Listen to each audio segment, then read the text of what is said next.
Hello to everybody. Hello to Jeff. Just came in. Another caller from down in Canada. Just going to be with us here in a couple weeks talking about calling as well. Hello to Masako Masami from Japan, our friends from Sweden, Europe, and everywhere else. Small crowd today, but a very dedicated crowd because we're seeing a lot of old faces. Once again, Mark, give us a wave if you will. I want to thank Mark Hart up in the top there, or wherever he is on your screen. Mark does all of our admin and technical stuff, puts the recordings and all of the files, all the notes when they come in on the OC Callers webpage, and they're there for everybody to access free of charge. And as Mark pointed out, today is our 1-year anniversary of actually recording these sessions. So we've got a full year's worth of sessions up on the OC Callers website now. We've been doing it for 2.5 years, but we've only started recording now for just a year, and it's a year tomorrow. So thank you very much, Mark, for your time and your patience. Today, we've got a very good friend of mine, Barry Wonson. Barry, give us a wave, will you? Hi there. Barry has been actively calling now for 53 years. In addition to being one of the most well-known callers in Australia, he's also been a featured caller at festivals, weekends, and every other kind of thing doing with square dancing all over Australia, New Zealand, as well as Canada, US, and in Europe. Barry's very passionate about caller training and very involved in caller training, and more importantly, the passage of information from one caller to another so we don't lose what we know. And one of the reasons he's here, and one of the favorites, is he's always put the dancers and the activity first, and in particular in dancers first in his approach to caller training and development. One of the greatest strengths is this vein, and it's that Barry recognized that there's more than one way to skin a cat, one approach to calling. Unlike many callers, he openly acknowledges and encourages different opinions and different approaches to the same old topics. The reason I've asked Barry here today is Barry has been involved in writing and publishing note services in one way or another for 43 of his 53 years of calling. In 1977, I believe he started Figuring, which was an extremely successful note service and still being used as a reference. In 2016, he again put pen to paper and now publishes Behind the Mic magazine, which is a free magazine distributed to thousands of callers worldwide. And similarly, he's also put pen to paper to create Around the Square, which is a similar type magazine, but designed for dancers. Barry and his wife Sue live in Wollongong, New South Wales, and he continues to actively write and call and publish prolifically. So without taking any more of his time, please welcome Barry Wonson. Well, thanks, Mel. It's great to see everybody again. I look around, I've got 20 photographs on my screen here, or 20 screens on my screen. And on the far right corner down the bottom, I see Jeff Priest from Canada. I've never ever met Jeff before. I've known his name for a long while, and his father and I corresponded. I'm assuming that was it. Lloyd was your father. We corresponded for many, many years because Jeff's father, Lloyd Priest, he was involved in the Toronto and District Callers Association up there, and he published their note service on their behalf for many, many years. I've only just transferred all of them over onto the computer a few weeks ago. As Mel noted, I've been involved in caller education for many years, ever since I first started calling. I've been writing for many years. I started off as a caller, like everybody does, memorizing a whole lot of routines and just writing them down on paper and calling them off pat like that. I found that that idea didn't work for a while. It worked for a little bit, but there were a lot of other things. I knew the concept of site resolution. I'd still written lots and lots of material. I had material right, left, and center. And I decided with all the material that I had, I decided to put it down on paper when I created Figuring, which was in 1977. And I think we got up to about 420 subscribers, most here in Australia, but quite a few worldwide as well, and about another 40 exchanges. It was a really interesting time initially in that period. We had lots of new calls coming out. Most of the note services were involved in looking at brand new calls. There are some months there were like 40 to 50 new movements written every month. And the proliferation of new calls was huge. And of course, the note services went a long way into feeding that information onto the general calling public. Just to give you an idea what it was like, we had note service, like we had Lloyd Priest's one from Canada, the Toronto District one.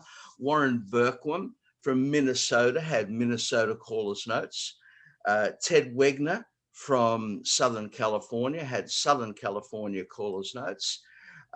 Trent Keith in Northern California had his note service, as did Bill Davis for Santa Clara Valley, as did Bill Peters with his choreo breakdown. Jack Lassery from over in Hollywood in Florida had a huge note service. There was news and notes that came out as well. In other words, there was and some of these had, like 400, 500. I think Bill Peters had up to about 900 subscribers, as did Jack Lassery. We had a lot of callers. We had a lot of callers who were keen to get material. They wanted to learn, and everybody was just soaks. Mind you, of course, in those days, we were putting out a note service in hard copy, and it was like 10 pages a month. Now I look at BTM, and we've had, I try to keep about 50 pages a month, but we've had months that have been up to 90 pages. And I think I used to worry about doing 10 pages a month. How on earth could I get 80 or 90 pages? But it's amazing. It's not particularly hard. People keep on sending me information. Again, I look at people like here. I see Susie and Simon Kelly there from the UK. And Susie sent me some more stuff coming from her next month.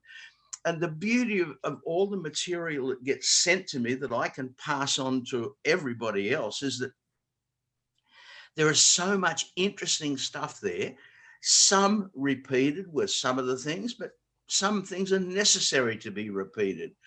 Most of the stuff that I come in comes from suggestion from the subscribers, from you guys.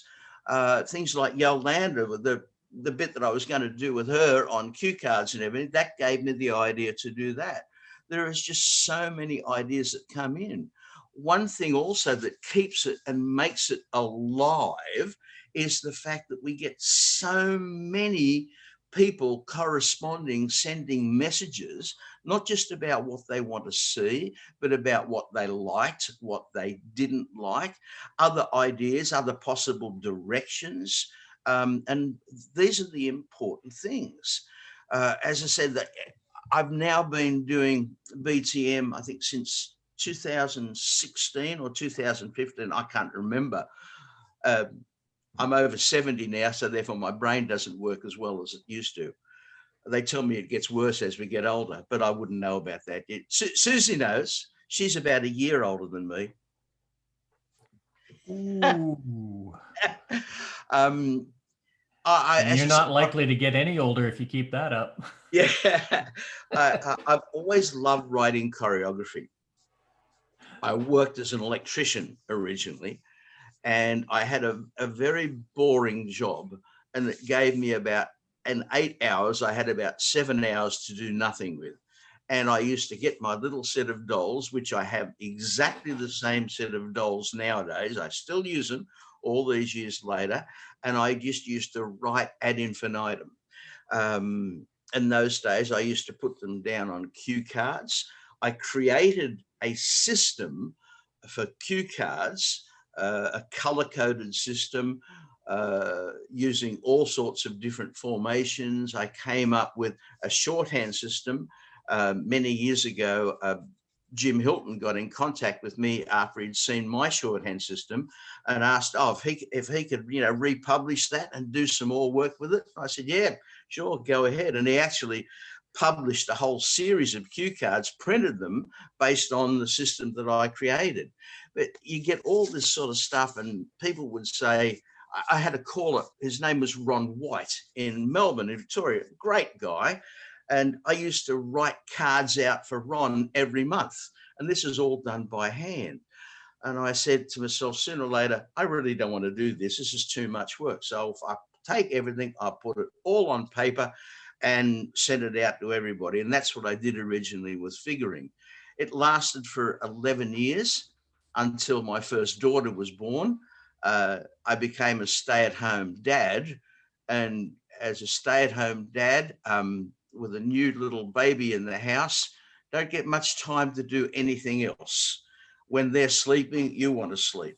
So I had to stop doing figuring then.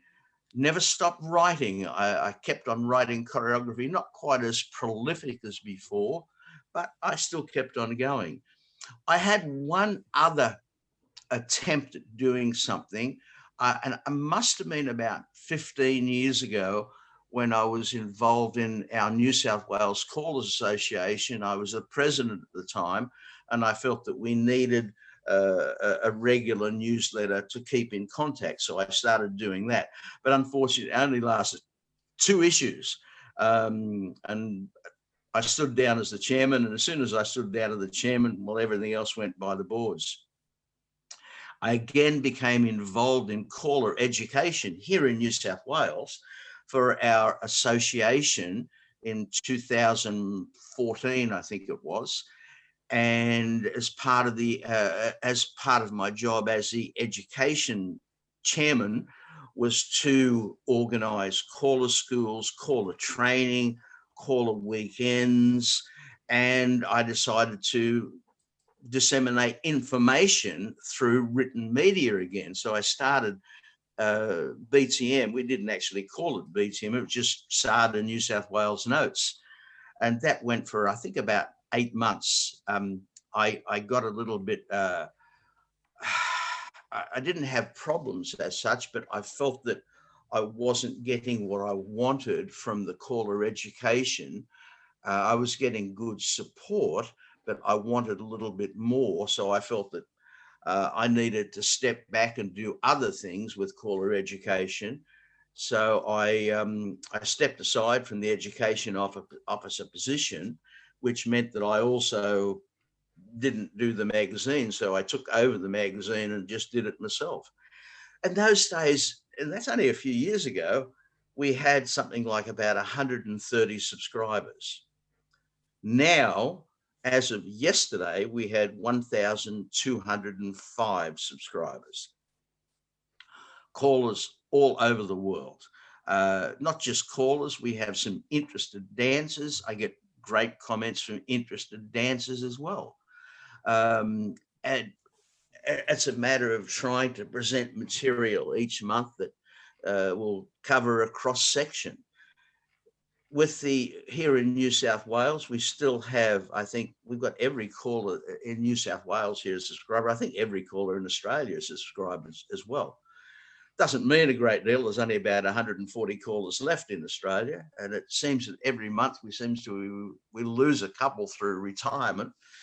But I'm looking at always at ways of giving more to the callers out there who subscribe. I did have a thing where I was giving music to everybody for a while. I actually still have one piece of music which was supplied by Mark Clausing, who owns PMDOU Music. I've had it there for about 12 months. The only reason I never sent it out to everybody is because it became so difficult with the system that I've had to use to send music out. I had to send 4 emails out to every person for the with the note service and all of the pieces of music, and it really became problematic. Doing it when we just had a few hundred, let alone 1,200.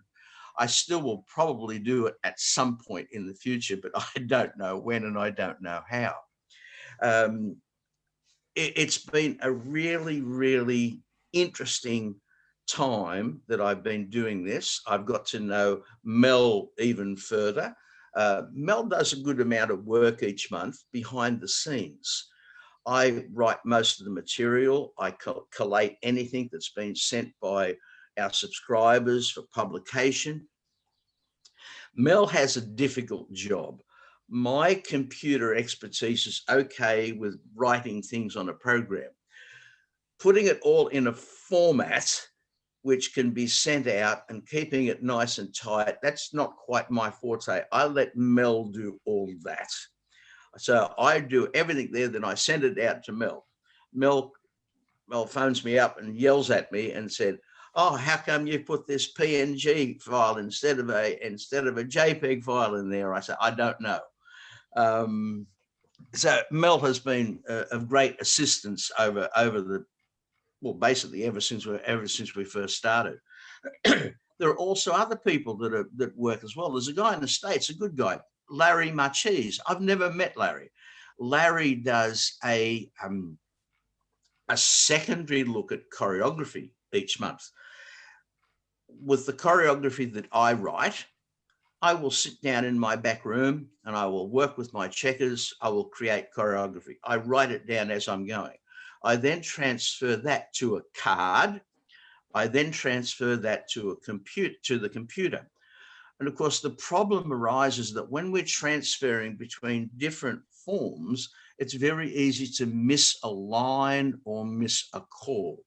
And no matter how many times you go over things, something gets missed. So I send it to Larry. Larry does a complete and thorough double check anything. He finds out the things that I've missed or something else. Maybe there's a little bit of bad body flow in there or questionable flow or questionable overflow. He finds it and he says, okay, this could be done. We may be able to do it better. So here's a great assistance as well. I also get a lot of great feedback from a lot of our callers here in Australia. Young Jaden in Victoria, 23-year-old, brilliant mind. He gives me lots and lots of feedback. I send it to him as well. And he says, this could be tightened up, what we're looking at is something different. So it's really great. I love having that feedback. I'm always looking at ways to improve. And the only way that I know to improve is to ask people what they want, what they need.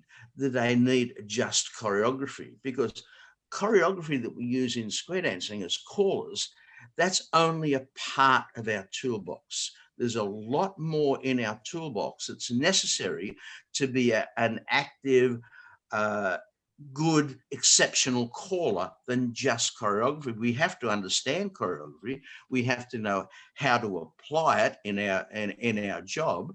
But there's a lot more to it as well. We have a psychological aspect. We have an entertainment aspect. We have the vocal aspect. I'm trying to address vocal aspects over the next couple of months as well. With a lot of ideas that I've research from other people. And but all of these things are important. Of course, in any undertaking like this, it's all about not just my ideas. I want other people's ideas. Mel has written a lot of stuff over the time. Mel's stuff has been very, very good. Mel and I will quite often disagree about lots of things. And the beauty of it is, that Mel understands that I'm the one that's always right. And so this is wonderful. It's wonderful to have friends like that who know that they're wrong and that I'm right. This doesn't happen. Just as a note, Barry, sorry to interrupt you on that. Just a technical point on that. You stole yes. that line from your wife. Yes, that's very true. That's very true. Yeah. I'm just having a look to make sure she's not around. So, but it's wonderful to have friends who can assist you like that. The thing with any note service, as I said, it's based on what you, the subscribers, want and need. Note services, as I said, have been around for a long, long while. I think there was 22 back in the mid 70s. When I started figuring, there was all the ones I mentioned, but one of the main reasons that I started it, outside of to share the small knowledge that I had regarding choreography, was that there was a gap left by a great caller, Jay King. Jay King wrote a series of articles, books, and he published a note service called Hashing It Over. Jay retired, and I always felt that left a specific gap dealing with different aspects of choreography. And that's one of the reasons that I started.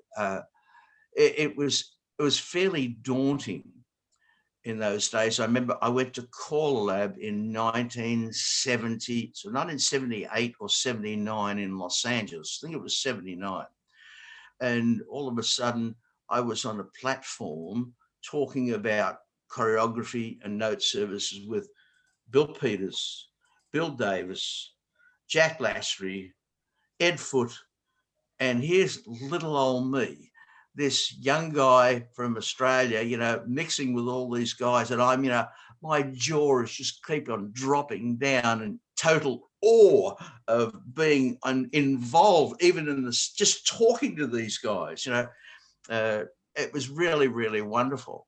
But we've had a lot of note services. We've had a lot of callers. We don't have very many note services now. I think a few of the states in the US still have some of their own. I think there is still one going in Colorado, and I think there is still one going in Oregon, but I'm uncertain of those ones because some of them, I've contacted a couple of people, but I haven't heard anything else at all. I haven't heard back. Bill Boyd in the States is still going with ASD magazine. ASD magazine is the longest running magazine of ever, because that's with stuff for callers, dancers, everybody. Bill is not he seems a great guy, but he's not particularly a communicative guy. I've written to him a number of times, but I've never received a reply. And it's probably because, like me, he's so busy at doing everything. And so there is not as much information out there. Fortunately, when Caller Lab came along back in the early 70s, Caller Lab started to create not just lists, but they started to create a database of information, educational information. And the Caller Lab database now has an unbelievable amount of great information. I don't know how much is utilized. I've been on there quite a number of times, and it's really, really impressive. They have done an outstanding job. Likewise, there is another group in New England who have put out a database of magazines from the past, and that's really, really great as well. There is information out there, but you have to go searching for it. What I wanted was something that you didn't have to search for, something that you could have at your fingertips all the time. Of course, in today's society, we are in electronic society. We're a digital society, so everything is digital. I aim the magazine for people not just to read it on a computer screen or on a tablet. I want everybody to print it out. I know not everybody does. I like having print media. That means that I can go and sit in some of my favorite spots. I have a very small room in the house where I can sit down there for 10 minutes, and that's a good place to read things at times. And especially the stuff that I've written, I think it's a perfect place to read the material that I've written. And I like to read things at my leisure. I found that reading things on a computer screen, 5 minutes, and I start to go, I doze off, and especially with lengthy articles. Hi, Mel. With lengthy articles, I have to be honest, I get a page into a lengthy article and I think, I'm going to spend a half an hour going through this. Do I really want to? Do I really need to? And sometimes I do, sometimes I don't. I also know that there is a lot of other people out there who don't. I try to keep things, literally to 2 or 3 pages maximum. Mel, I've said, well, okay, Mel, you can go up to 40 pages if you like, so it doesn't make any difference, But he doesn't. He's got better. He's definitely got better with time, But we all love him dearly. We love him dearly. With the material, I had a comment also, only came in last week. They said with some of the advanced material that I've been putting out, it's been very basic. And that's true. The material has been very basic because that's the material that's been supplied to me. I haven't written much advanced material over the years. I call A1, I call A2. I have a group here on Thursday nights. I'm predominantly a site caller and a site resolver with Snapshot. I have ideas jotted down on paper, but I really don't use many modules as such within advance, so I don't have a whole lot of material myself. So that advanced material, I ask other people. There are sometimes, like I think in the last issue, the April issue, I had a section in there with just A1 stuff from Jaden Frigo. Jaden was here about a month ago and he called a dance downstairs here on the Thursday night to our group there, and I recorded the night and I took it up, I put it on mini disc and I took it upstairs and I transferred the mini disc onto the computer, and then I slowed it down and I wrote it all out by hand. And so that's where all that came from. One person commented and said, these are probably the longest sequences that have ever been called in history. And because they were long. And it was interesting because with the stuff that Jaden put out, I thought, I will get my checkers out and I'll go through all the material. And he must have got people to a zero box or to a zero line at some point in there so I can let people know where they are. No, he didn't. There was one point at one piece of choreography, he took dancers to an out of sequence line, and that's the only time. So I couldn't even break it up into smaller sections. So, but frustrating as hell. And that was just one hoedown that he did. He did 8 hoedowns in the night, and I don't know whether I'll get to do all the others. It's too much work to do it. So I'm always after advanced material. We have callers out, a lot of callers out there doing A1 and A2. Here in Australia, I think we don't do very much more than A1 or A2.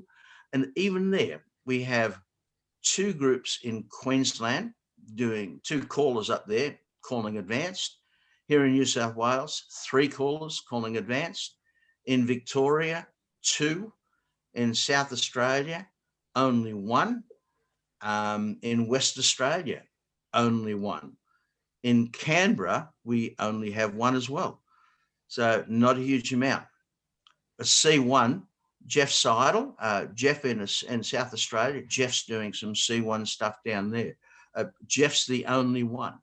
I did call C1 here, but I found that I only had a square of dancers and they were there sometimes and they go away and then come back, and it was just too hard and it wasn't much fun for me as a caller.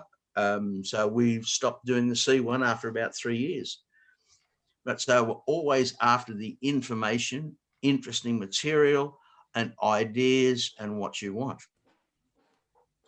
So other than that, as far as note services, that's the history, the history of what we've done.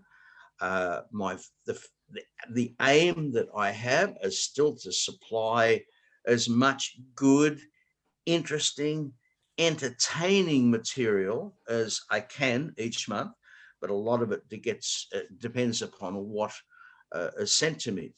I should also note here that this wasn't my only attempt at actually writing.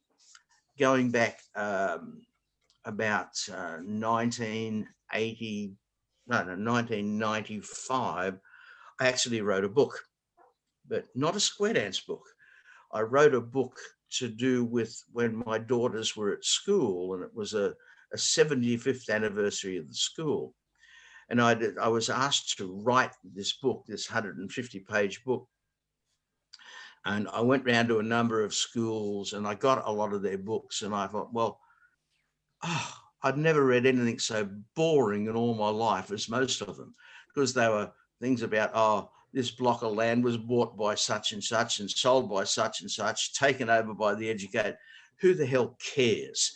People, when they're reading, they want to get information that's interesting, and they want to be entertained as well as educated. And I've always tried to involve some degree of entertainment in there.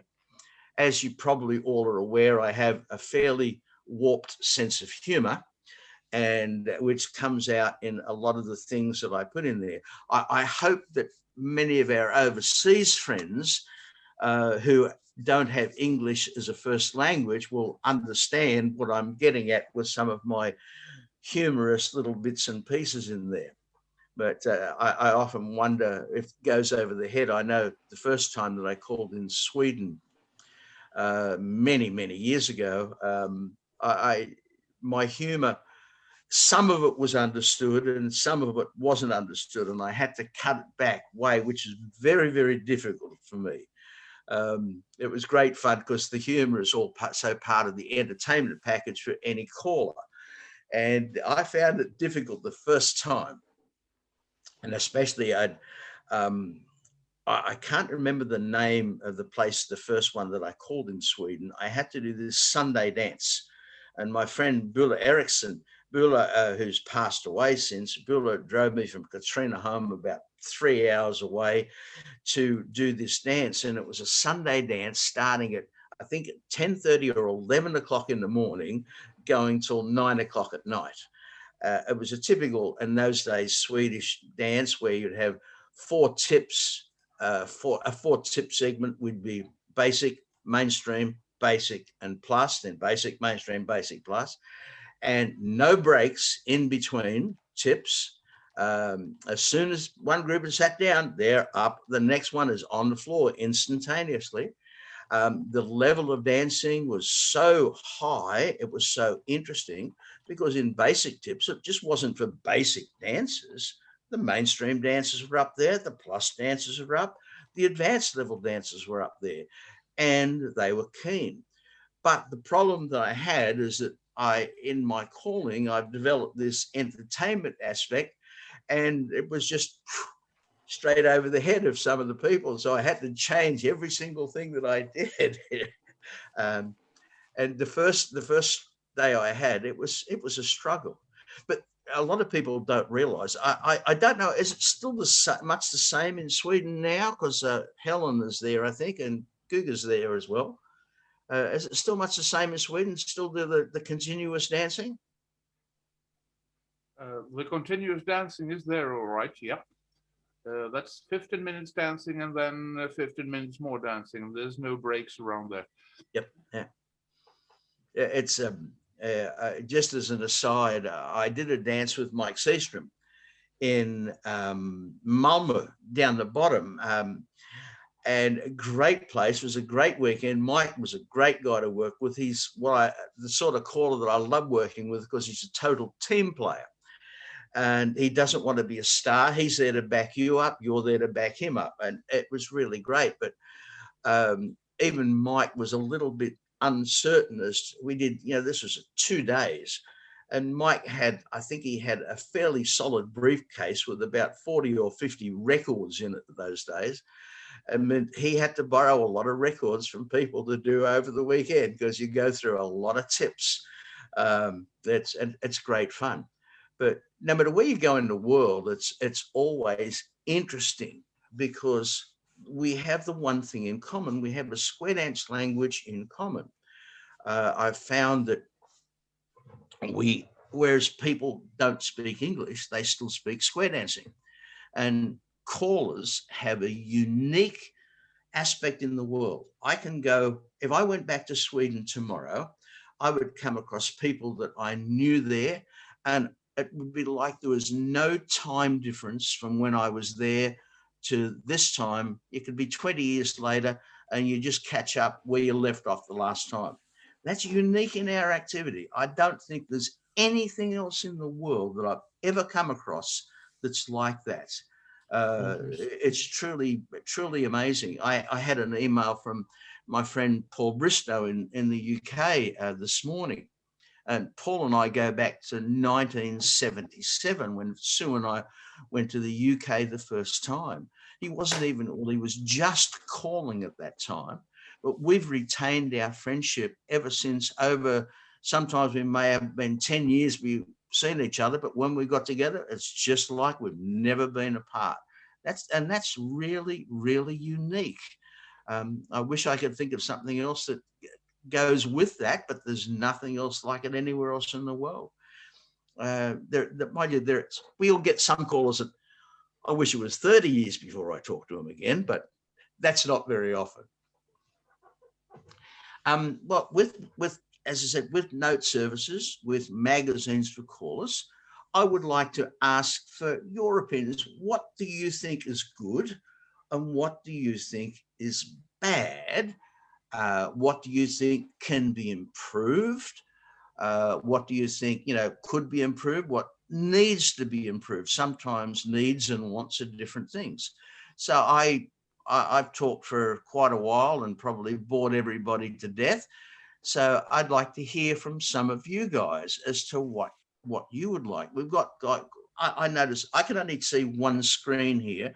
I'm just switching to my other screen to see who we got. Oh, we've got people that I don't know in there, and we've got Hannah and Lars there. We've got Daniel, Scotty Scott there. He's from South Australia. He's a really good guy. Jeff Seidel, Scotty Scott's ex-brother-in-law. He's from South Australia. Roz Turnbull, she's from South Australia. Just because they're South Australia, you can't hold that against them. Nobody's perfect. Everybody has their cross to bear in life. So you can't hold it against it. But it's great to see so many other people. Jan Johnson's there she's from New South Wales. Hiya, Jan. Jan and I go back to when we were almost teenagers. So we go back a long while. We got Frances there. Frances is from northern New South Wales. She's in a beautiful area up there. Betsy's here again. Betsy's from New Jersey. I haven't been there for many years, but it's, as I said, we've got Masami over there from Japan, Misako Soleil there from Japan. Good to see. So we've got a pretty wide cross section. So how about I put it over to you guys? You tell me what you think. Okay, well, Barry, I've got a couple questions here for you. Okay, a couple of questions that have come up, and then we'll just open the floor up. The first one was, in the old note services, they used to do singing calls reviews in things like sets and orders. Yep. Are you going to be doing that in Behind the Mic? And I believe you already are with Bronk periodically, are you not? We have, yes, I've been asked for it about quite a lot. And I've been asked two different areas. One is a review of some singing calls that come out. Buddy Weaver has volunteered to do some. He's only sent me 2 lots in so far. And Buddy's done a great job. His reviews have been good. However, the problem with the reviews that Buddy has done, the reviews themselves have been fine, but they don't go far enough. They're only reviewing a few different labels. I would like to see it expand so that we're looking at all the labels that are out there. So I would like to put out there reviews of a lot of the music that's coming out, more than we have done. But beyond that, one of the questions that I was asked was that, is there a way that we can put out a listing each month of all of the new music that's released? when we had things like Hanhurst tape service, you know, taken over by Palomino and a whole lot of other tape services, every caller subscribed to at least one or more of those tape services, and therefore we could listen to and we could also read each month as to all of the new releases. There's really no way to do that anymore. We can go on to a place like the Music for Callers website, but to find out all of the new releases, you have to go through each label one by one just to see what's there. And I'm looking at ways. I still haven't worked out exactly how to do it as yet. I've contacted some of the labels and some have agreed just to send me a list of what they're releasing each month, but some of them are a little bit slow to reply as well. I think it would be something that would be handy for all callers to see rather than having to go through each one individually on Music for Callers. I've done it myself a couple of times, and I've sat down there for 2.5 hours just to go through and see what all the new releases are. I think NASA Shakur, I can never pronounce his last name. I think NASA started to do something like it quite a number of years ago, but I think he gave up in the end. But so I am definitely looking at doing more with reviews, because I noticed in the reviews that we had, like, for example, in the stuff that Buddy sent in, there was no reviews of some of the smaller labels, but not just the smaller labels. There was no reviews of some of the big labels as well. Like, for example, Bob Elling. Bob's got Riverboat Records. Bob is fairly prolific at putting out music, and he puts out some bloody good music. But that hasn't been reviewed. So unless you go to Bob's site, how do you know what he's putting out? There needs to be more communication of what is available to callers. So I'm trying to do it, but I still haven't worked out how to do it. It's probably going to be at least another 2 months away before I can do anything at all, but definitely working towards it. Okay. The next question was, I think it was more of a comment. Sometimes the choreography in note services, a lot of the older ones, doesn't work. I think that's just a common sense comment.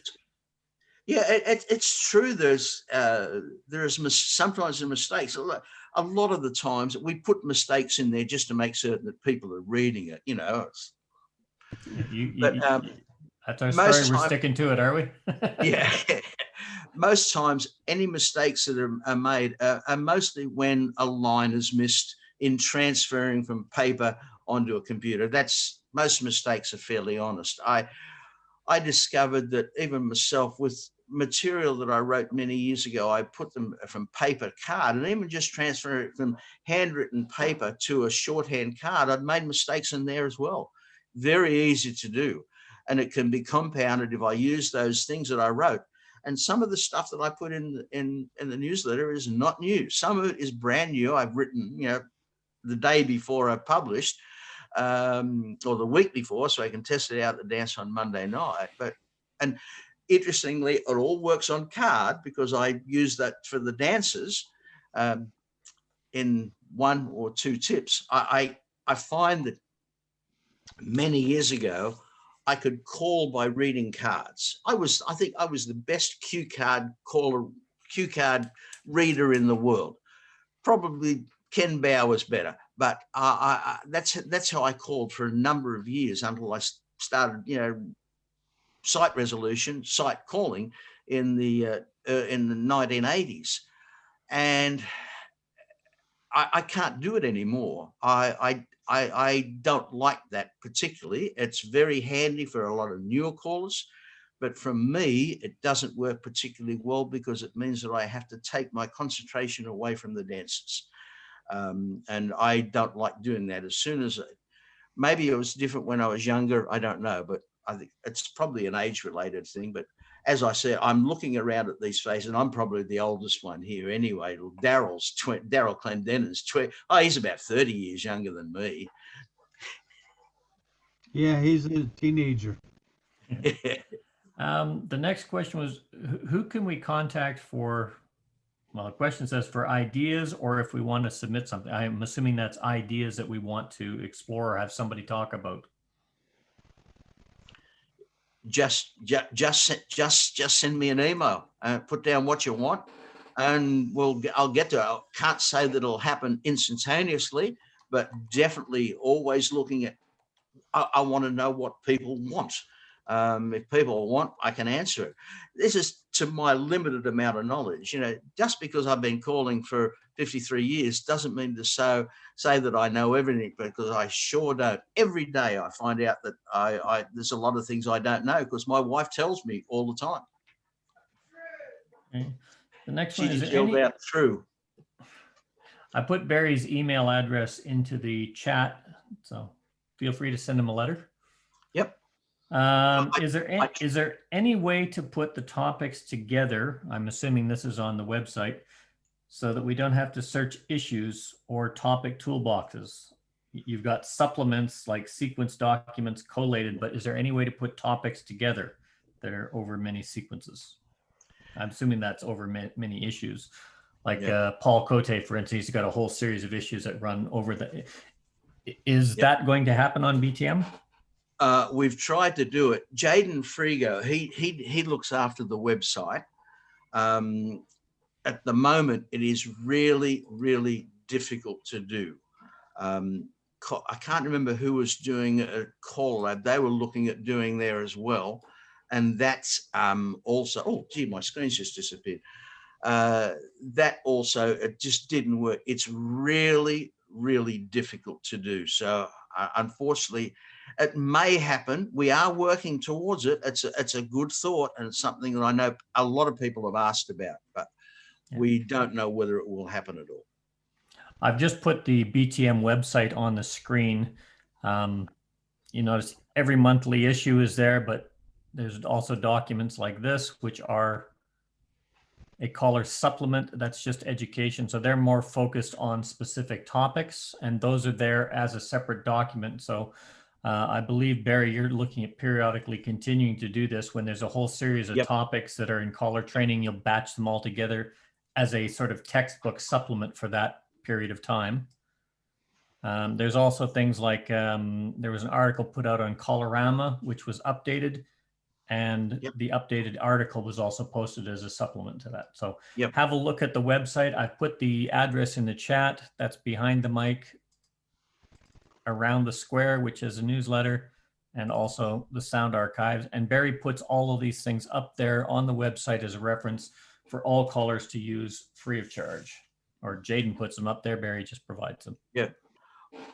One question that was asked a number of times was about the music files that we put up on the website. Somebody said they tried to download them and they couldn't actually download them.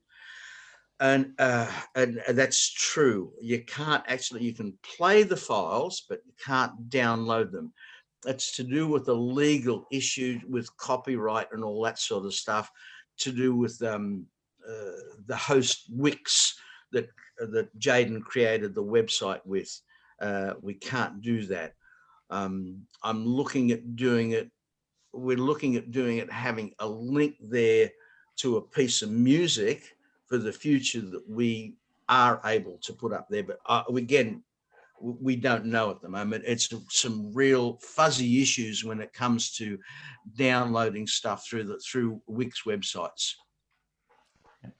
That dovetails nicely into a question that came up is, can the link to the music be put into BTM magazine directly? I think it's pretty much the same issue, is it not? Yeah, exactly the same issue. Yeah. Yeah, it's really frustrating. Some people ask me, oh, they'd love to have a lot more of the files. But the problem is the files are so large because some of them haven't been broken up into individual brackets, individual tips of dancing. Some of them are like, and there might be an hour there. And that's only a minor percentage that Jaden's put up. It takes a lot of time to put those things up there. I think I've now got something like about 20 different weekends, and they're all available for everybody to share. But It's very hard to get them up there. It takes so much time. Just as a note, if you're looking at those kinds of things, just one of these sessions that we do on Zoom when it's saved with audio and visual is about 100 megabytes in size, which is why Mark is posting them on a website that you can access and share. It's the same kind of fundamental problem. And anybody that uses YouTube is familiar with those. Yeah, there are ways to do it by playing a file and recording it as you're playing it on the computer. You can do that, but I don't know how to do that. That knowledge is beyond me. It's something that I've never had to do, so I don't know how to do it. I know that with Square View, for example, when you're calling the Square View, you can record it at the same time, but I don't know how to do that because I don't need it. I've never had to do it. I'm old-fashioned. I've been using my laptop, for 15 years or so. Before that, I used mini disc, but I still use mini disc when I want to record a dance because the quality is great. It's easier for me to transfer. I've got more control over it. But I've also got a Zoom machine. I've got a Tascam portable digital recorder, and I've got another portable Boss portable digital recorder. So I've got 3 of them, and I don't know how to work any of them. And if you ever hook your computer into your TV projection screen, you'd look like Guido is watching a mini disc. Yeah. He projects on the wall too. The last question I have, or it was a comment, and what is Bill Boyd no longer has ASD. He sold that to Lane Packer. But okay. Within that, I posted the links to the Color Lab knowledge database, the news magazine for the American Square Dance Index. That's on the University of New Hampshire website, and also a link to a series of color note service periodicals and magazines that are still accessible on the internet that Barry was talking about in his presentation. So those are all in the chat as well. Was that the one from New England? Yeah. I think it's a New England Foundation. They have a huge amount of stuff there. It's really worthwhile going in there and having a look. Even if you download each one of them, there are some of them that I didn't have. I downloaded them and I printed them off. And well, Mel's seen some of the stuff. I have an incredible library of square dance material here going back from the 1940s. I've got note services, all Les Gotch's note services that he put out back in the 50s. I've got other note services going back in California in the late 1940s. Some of those I actually got from the Callers Association, Southern California, which was in the same general area as Mark Hart. And they had Southern California Callers Association, they had a terrific database. I don't know what happened to it when the Callers Association went down, but they had a huge amount of stuff over the years. The guy who was Ted Wegner. I can't remember who took over after Ted, but he had a terrific library. You're not a hoarder, though, are you? But Susie said, but I'm not a hoarder at all. No, not at all. There was a comment in the chat here. There was a couple of sessions that were done on helper words and teaching. Some callers, especially new callers, need to use helper words or like to use helper words, especially when teaching. Can BTM do an article on the use of helper words and some examples? So there's another idea for you to write on. Yeah, that's a good idea. And Mark has also posted in that Behind the Mic website is also listed on the Orange County Callers Association in the new callers resources. It's also on the Color Lab knowledge base and probably on a number of different associations. We know of at least 2 callers associations that put their monthly meetings around the publication of the newsletter, and they get very irate if we're not on schedule. And given the fact of my somewhat disorganized life at times, getting them out, and I try to get it out about the 10th to the 12th of each month. And there are sometimes it just doesn't work, family matters come up and things like, COVID-19 shots come up, and then all of a sudden children, grandchildren come up, you know, and of course it's probably only me that has grandfatherly babysitting duties. Nobody else would have that at all. No. Well, ladies and gentlemen, we're coming close to the top of the hour. Those are all of the questions that I have. If the floor is open, if you have any comments for Barry or questions for Barry or any comments and queries about note services in general, by all means, please unmute yourself. Feel free to ask questions. Yolanda, was that a general question or was that for me?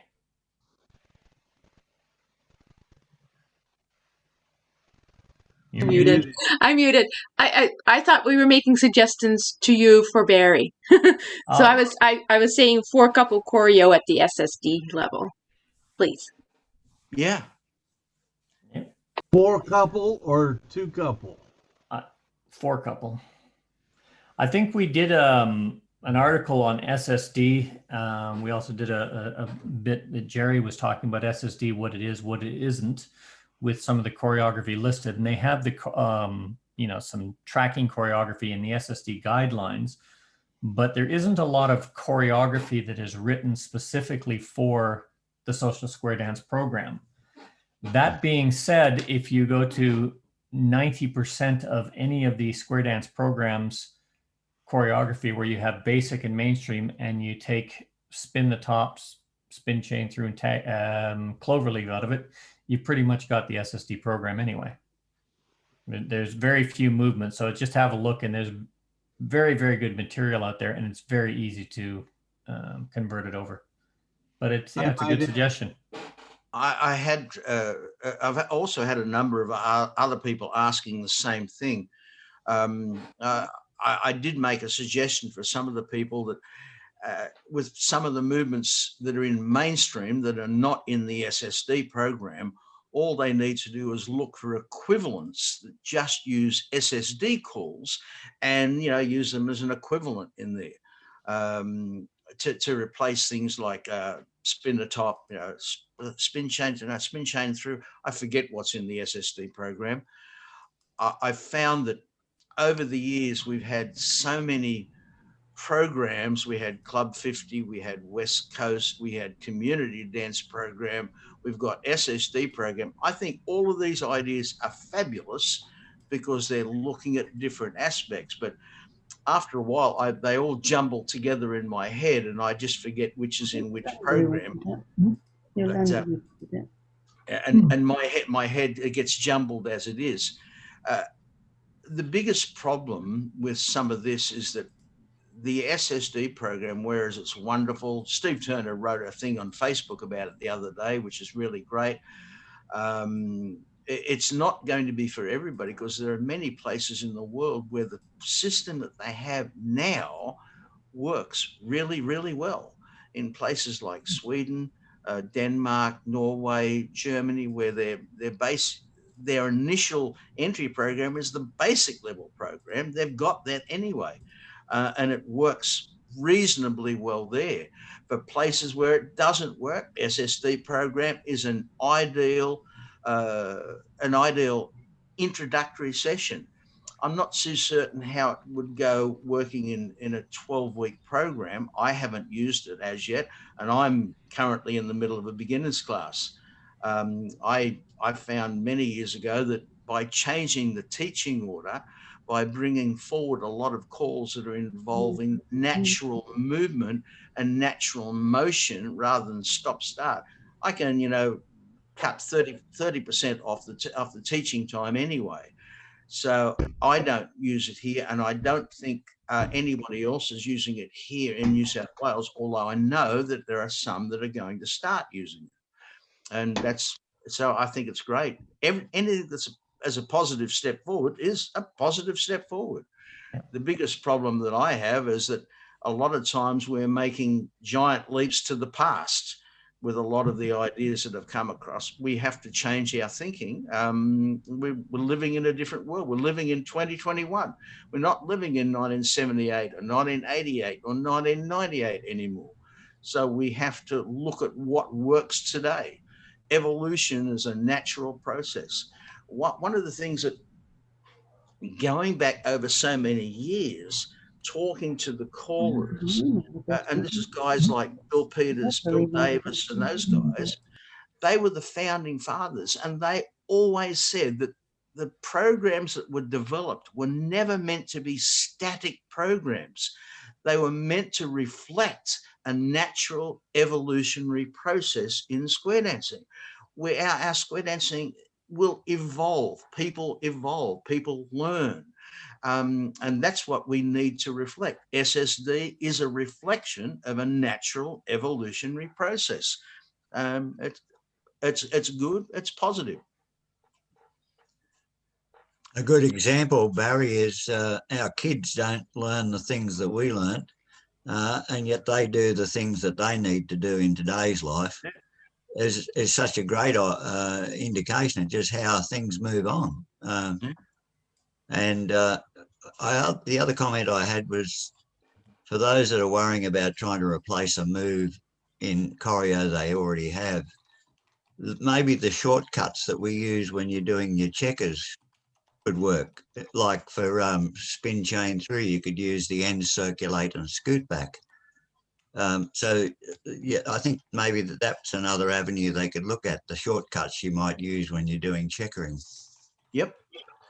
That's a good thought. I started a few months ago to prepare a section on equivalence, and because it was, I think Yolanda is one that asked for, and there are quite a few others. It's one of those things. I've got about 2 pages done, but I came across so much. It was a matter of trying to work out how to apply the equivalence. Do you just want equivalence to a right and left through? Do you want a page of equivalence to a right and left through? A page of equivalence to a star through? A page of equivalence to the exact footsteps of a load the boat? And I find that there was just so much. To be honest, I really didn't know where to start. Now that we've talked about it, I will apply myself more to it. I put in the chat a list of all the movements of basic and mainstream that are not on the SSD list. And as you can see there, it's not a very expansive amount of movements. There's a lot of material that you can call with. I'm neither a proponent or an opponent of SSD. I have my issues with it.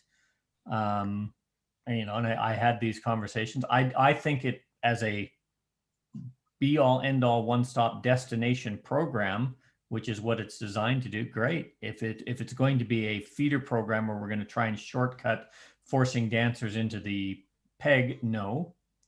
What Barry said, I agree wholeheartedly with.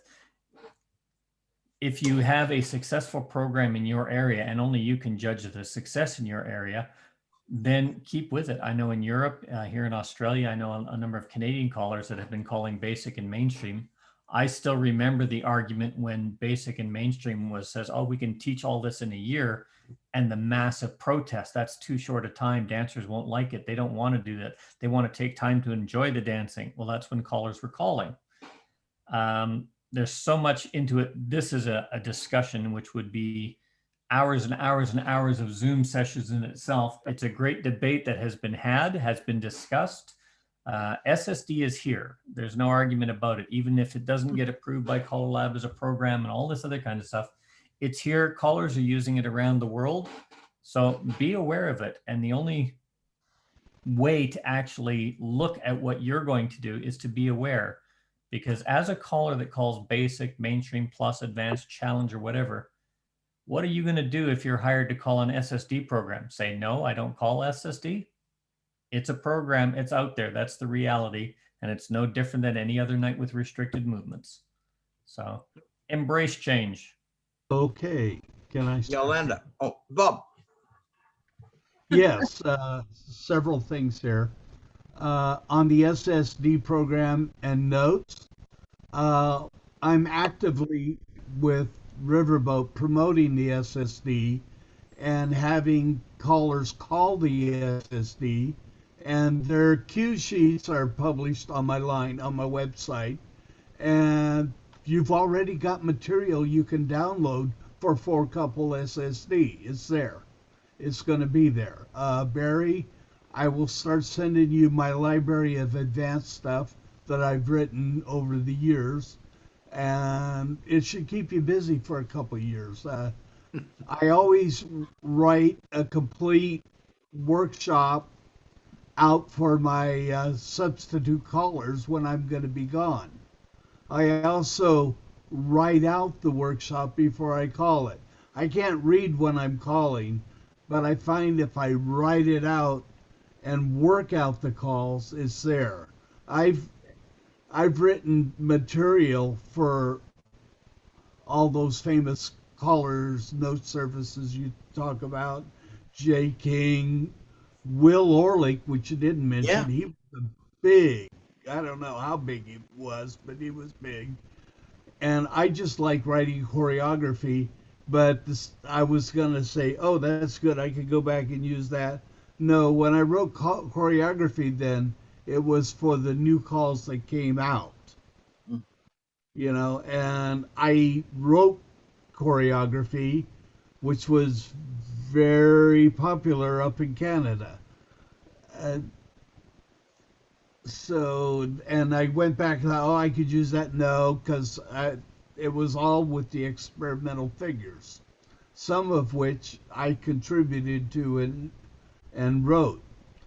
But the advanced stuff I have a lot of. I have a lot of material that I've saved up that I wrote. And I love working on it. Anybody out there want a workshop on a call, just tell me the individual call and I'll write the workshop for it. That's what I do actively now. You could call it a note service, but we publish the stuff for the members of our association. They send me, they said, well, do something on spin the top, fan the top and stuff. So I created a whole workshop on that. That one was interesting because I did it from a different perspective. Instead of trying to do fan the top with the boys in the middle or a boy and a girl in the middle, I wrote the whole workshop around how can we call fan the top with the girls in the middle all the time and still have variety. And there was a lot of stuff, and that went over well at the association. So I love to write stuff. I do it for them. I can't write a note service because I'm not dependable. One of the things that we're going to look at, and I'll get to you in just a second, Yolanda. One of the things that was coming up, and actually, Bob, it's a great segue into that. I'm looking for a couple of new callers that have been asked to fill in for club callers or go and call a dance to give a presentation of what do you need when you're asked to go and call for a club, not just call a dance, but as Bob was saying, you know, it's a teaching group. You need to workshop a movement. Do you get a program? What goes into that? So if a couple of you want to get together and come up with an idea on that, I would love to have that as a presentation because it's something that happens to new callers a fair bit. Yolanda, you had a comment. You're going to have to unmute yourself. I just didn't want a dog to bark in the background. So the reason I was asking, yeah, thanks. The reason I asked about the SSD stuff was because I was talking to some of the people that I normally would do guest tips for, and some of them are changing to SSD. So I have to adjust my material accordingly, right? So that's why I was asking. Well, we've got a lot and a lot more. Mel has a patter tip and a singing call with SSD that's coming out this month. That was the Hank Williams medley, and the drums, Cajun drums. Cajun drums. Yeah. And other callers are working on it as we speak. Alan. Barry, is Jaden putting an index of some sort behind the website which we could use for searching? That might be a solution to finding articles and things, workshops on a particular move or so that you can get to it quickly by just searching the website, and it says, "Oh, look at article so and so on issue 1 or whatever." You want to write it? It's a lot of work, but isn't it? Yeah. The same thing with the music website. Is there an index behind the music website that tells you just by date, where you could say search the index and it says, "Oh, look at rhythm for this month," and somebody else so you can find the new calls that way, the new music that way. Music for Callers website has an index of what came out in the last 30 days. I believe, Bob, you're doing something similar with what is recent, but I don't know if there's a line or a column which actually has dates that you can actually do a searchable index as you would in an Excel spreadsheet on any of them at this point. There's the new releases. There's, I know Royal Rhythm, they do their clubs where you can actually look at what was over a course of a year. I think Paul was doing that with his. Here's what came out that year, but they're not indexed in that particular methodology at this time. And Barry, you might know more about that than I do. The problem also is the fact that even on Music for Callers website, not all of the labels, there's only about half of the labels that are around that are publishing music that are on Music for Callers. Yeah. If you want to know what they are, just have a look behind Mark's head. Yeah. Oh, yeah. Yeah. Not through his head, but behind his head there. Riverboat's behind my head. Riverboat's hidden behind his head. I asked him that one earlier. Yeah, you're not nitpicking, are you? Yeah. Michael, I saw you. Michael Braithwaite, I saw your hand there. Did you have a question, or were you just adjusting your camera? No, I was just adjusting, but I got 1 or 2 things to mention. I'd like to say thank you for all the work you're putting in there, and especially for Barry and Mel with the caller notes. I think it's a great source. And on the other hand, thinking about how much information we have today, which is presented to people starting going back when we started, what was there. And sometimes I think there's too much material out there, which maybe, they just pick and use without knowing where there may be trouble spots, maybe if the routine works, and maybe, they don't know how to handle it and to entertaining present it to the public. So I think we also should put a point there and make a statement that they check it before they use it. Yeah. There always can be mistakes in there, or maybe there is an overflow in there, or hand availability, or there are certain trouble spots which need maybe a pre-teaching or whatever. So wherever there is sun, there may be shadow as well. So yeah. But putting all that stuff out, which I think is great, and it's a lot of work we put in, we still have to maybe emphasize on those starting how to correctly use the information we're putting out. Barry? Yeah. That's one of the comments that was made was that when Jaden wrote some material going back about 3 or 4 months ago from a previous visit up here, he gave detailed explanation preceding and following each module that he put in as to how to use it, when to use it, what it does, and why you're using it. And there's also been a lot of comments to do with having more in-depth look at what we're actually doing with the presentation of each module, how to use it, and possibly and when to use it. Sometimes though it's difficult to do, but it's definitely something that we'll definitely look at. One of the big comments that comes out quite frequently is a lot of material that goes in note services is for experienced callers, and it says it's written for newer callers, but that explanation is not always there as to what is this meaning or why are we doing this. One of the things that I really appreciate about what Barry does and how he does it is he's not afraid to say, right, here's a module. The module may only be, 15 movements in length, but he might have an entire half-page paragraph discussing where, when, why, how to use this kind of material, what it's about, and explain the mechanisms of this reason, and then use it very judiciously, rather than some previous note services that would just push a list of choreography like Michael is saying. A caller would pick it up and just cue sheet the choreography and wonder why he's failing on the dance floor.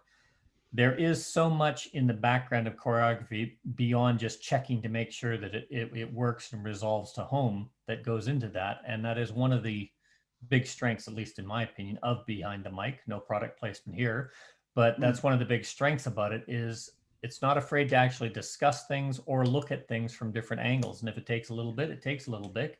It can be spread over a couple of pages, or there'll be a sequence of events that are progressive through a topic over several journals that you can actually grow with the material. It's an excellent comment, Michael. John, you had your hand up. Yeah. You're having Jeff Priest on in a couple weeks. I am. Jeff's going to be coming in to teach us about teaching basics, how to teach, and basically putting some of the fun back in dancing. Yeah. Here now. He's going to he has a book out called Core 20 for basic calling. And from the Core 20, it's the basic 20 calls, which I had a few too. And I took it and made into a one-nighter dance by using the 20 calls. And I'll tell you, by putting them together with the flow and everything, it worked beautiful. So maybe if he brings that up, he can, when he's teaching, when he's giving his presentation. Well, he's up in my top left-hand corner. You might want to ask him. Yeah. Jeff, you got your hand up. I do so. Yes, we'll definitely be talking about the Core 20, John, and when I do my presentation, because that's a big part of my teaching system. I was going to mention, Barry, you mentioned at the very beginning about my dad sending you all the T&D stuff. I don't know what years he has provided you with, and a lot of that stuff, unfortunately, now is gone. However, there was a period there of 5 years where I was the author of all of that. So if you're looking for any advanced choreography, let me know and I can provide you with A1 and A2 modules, which is what I write a lot of. So if that's of interest to you, I can certainly send those along to you. Absolutely. That would be really great. That would be really great and really appreciated. There is a big call for separated A1 and A2 modules. I'm not so sure, Barry, you'll have to correct me on this because I only called A1, but A1 and A2 are pretty much a single class of dancing in Australia. Is that correct? A1 and A2 are regarded as separate programs here. We teach A1. Some groups just are A1. Some go on to A2, but not everybody wants to. I've just been to a couple of dances where they say it's advanced, and that's just advanced. A1, A2, it's all mixed in. That's how it is here. Yeah, and I hear that a lot, and there's a lot of dancers that are left out of the system because they can't dance A2, and they just said, well, we're having fun at Plus, we'll go back there, which is not a bad thing, all things considered. Some of them jump up to challenge because it's easier. But within that, modules are a big call for advanced dancing. And like I said, I have to leave all those to Barry to check on his busy schedule, because as it says, I only go up to A1. I've never had an interest in really going any higher. So if you've got any A1, A2, C1, that's... I have a lot of A1. Send it to Barry. Because here in Canada, as you know, Mel, they're separate programs. Yeah. We run them as individual classes.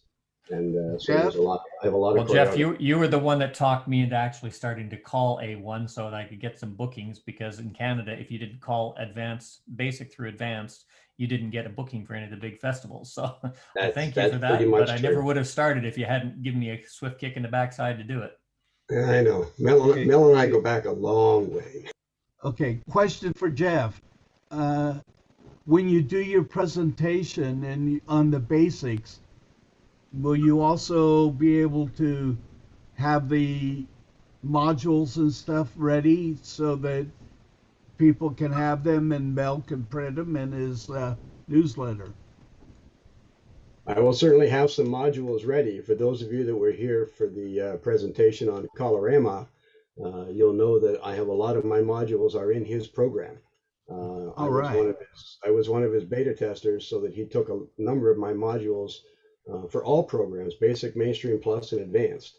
And they're all in his program as running modules. So yes, there will definitely be some modules available from the presentation I'm going to. Just as a clarification there, Bob, all of the material that callers that present, if they have any material, any PowerPoint slides, any note pages or anything else, we put those up on, well, we don't, Mark does, on the OC Callers website. They're available, but the newsletter itself, that's Barry's, that's not mine. I don't publish it or anything else. I just help out. That's fine. Well, ladies and gentlemen, it's 20 after. We've sort of exceeded the hour, and please feel free to stick around. Don't feel like you have to, but please feel free. The conversation gets going. Just put a couple pads in here. Next week, we're going to be going back and having a look at applying symmetry to calling for new callers. It's a revisitation. We discussed this with Jerry Story. We've had a couple of presentations. We had Steve Turner, and a couple of others, Matthew Mills, talking about symmetry and working it. It's been a topic that's been asked for a number of times. So we're going to go back and just have a revisit of applying symmetry, or the aspects of symmetry in calling for newer callers. On the 16th of May, we've got Edeltraud House is going to come and talk to us about the business side of calling, all those things that happen in the background that are so important to making this activity happen. And then on the 23rd of March, we've got Jeff Priest, who's going to be coming to talk to us about teaching basics, how to teach, and providing fun for the dancers from the beginning, so they don't feel that they have to be rushed up, or worse, rush off and never to do this again. I think you meant May, not March. Sorry, May. Yeah. May 16th, May 9th, and it starts with an M. This month. How's that? We've got a couple of other sessions that are booked in, or not booked in, but they're planned. We've got Dave Prescott going to come and talk to us. He's going to be looking at a couple of different aspects of things. So I'll get that together. And as always, as Barry says, if there's any topics or anything that you want to look at, or have a relook at, or go over again, by all means, shoot us a line, let us know, and we'll see if we can get the right person for the task. So the floor is open, but before we do that, Barry, I want to thank you very much for giving up your morning. Sorry about rushing you through your shower and everything else, but welcome and thank you very much. Let's have a big hand for Barry Wonson. Thank you. It was good to be here. I'm always rushed on Sunday mornings. I haven't even had breakfast as yet. As what's the time? It's 10:23 in the morning here. And Susie just said that that's normal. That's normal. She's always yelling at me because I haven't taken my tablets. And, you got blood pressure tablets, diabetes tablets, you get all these bloody things that we get as we get older, everything that happens. And, I went to bed late last night because I was watching a movie in the background.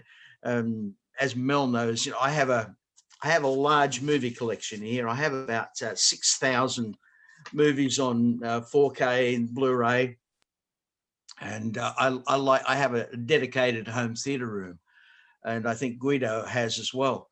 And I don't know. Mine's probably bigger than his, though. I've got a 186-inch screen that I project to. It's big. It's like going to the movies. Barry. Yes. Suggestion with when you're recording people like Jaden that you want to copy the choreography for later on. Yep. I was on a webinar the other day where the guy was lecturing, and they use AI to put it up in text immediately as he's talking. So there are programs around that we could take the voice channel and put it into the AI and come up with text. Okay. It might be a quick way of getting your choreography converted to text. Yeah, I wonder, would I be able to do that by transferring it from the mini disc over onto the computer? If it's in a digital format, it generally does work, but you'll have to go in and edit it depending on how it is. A lot of the AIs don't pick up accents too well until they're trained for it. but it does give you a good baseline. Then it's just a matter of going in and editing and cleaning it up. It might make it a bit quicker, Barry, that's all. Yeah. Well, the speed, because doing that sort of thing, believe me, as you know, it takes a long time to do it. It's a very frustrating process, very annoying at times as well. And if there is, the AI would do it without too much problem, that would be fine. Even though you've got to go and edit it and reformat it afterwards, that's still easier than doing it, one-on-one. I know now in our parliament they use it to do the parliamentary proceedings as they're talking. Yeah, but they also use hot air to power it, and it's self-sustaining. Yeah, that's probably true as well. But yeah, so there are programs around, and they may be reasonably enough successful with a limited number of calls that we have in square dancing. It's probably not like you're trying to translate the whole English language, but it might be fairly effective. Actually, in Parliament, using an artificial intelligence program might be good, because there's not much other intelligence there. Have you actually tried to use any of the? If you use Google Meets, for instance, they can give you a text line translated immediately on a meeting instead of Zoom, but they do not translate square dance calls especially well. Yeah, you'd have to train it and put it. You'd have to change the lexicon. They have closed caption for Zoom. Yeah, just for anybody's, everybody's interest, Susie, thank you very much. Susie's posted in a Social Square Dance supplementary, choreographic supplementary, which is there in the chat. And I believe, Mark, you're going to make that available as well, I think. Yeah. So it's there, not to hijack the program with SSD, but a lot of work went into that. And we thank you very much for that, Susie. There's a lot of good material in there. And as it says right at the very end of the document, it's only beginning. It's not the end. Simon looks like he's got a really good beard going there. So the floor is open for discussion. If anybody wants to open it up or talk about different things, have a look at something, or have any gel. Daryl, you got your hand up, or are you just applauding? Yes, to both. This is for Barry. I think it's for Barry. Didn't you say that Collar Labs at Bill Peters and everybody said that they wanted to let square dancing continue its evolutionary progress? Not really. One of the major reasons for Collar Lab was to put a stop to that, to where everything was the same everywhere, to curtail that. And I think if you look back, that pretty much brought an end to the note services. Took a little while, not very long though. I mean, they died off right and left from that. And the creativity in a lot of ways died off at that time too. And personally, having been through it all, I think we were better off with the creativity than we've been with the extended applications. So SSD to me is probably an answer to a problem that we've been dealing with for decades now, but it grew out of this business of stopping the evolution. I don't really see it that way, Daryl. I had the privilege of meeting Bill and Al Brundage once, and that was one of the things that came up in discussion, was the evolution of square dancing. And part of what the evolution was to allow the activity to evolve into something that it should be without all of that. That was one of the principles of standardization. So it could evolve into something and become an activity which was able to change and develop slowly instead of at such a rate that it would kill itself out.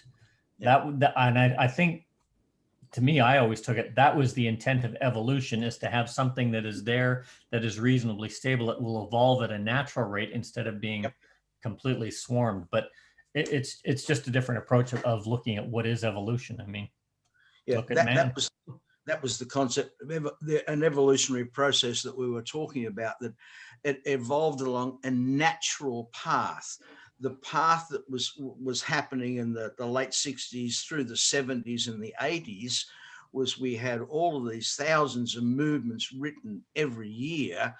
Nobody knew what they were doing. Caller Lab came along in the 70s and channeled that into a smaller process, which was natural. But unfortunately, after that, the process seemed to just stop.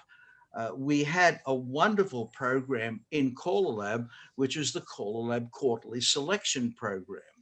That was part of looking at a natural evolutionary process. Yeah, I know you were one of the keynotes there. I was the chairperson of that committee. Yeah. That allowed natural creativity to take its course. We gained from that program, we gained quite a lot of calls.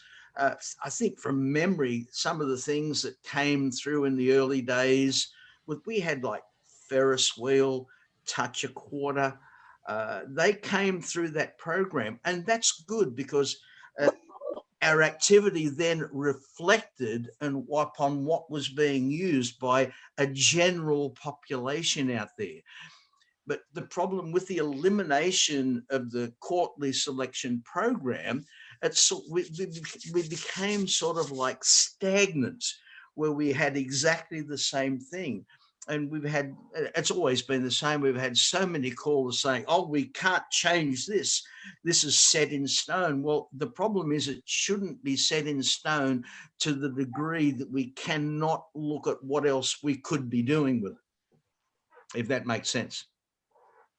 The problem with the quarterly selection committee, from my memory, and like I say, I was the chairperson of it for some time there.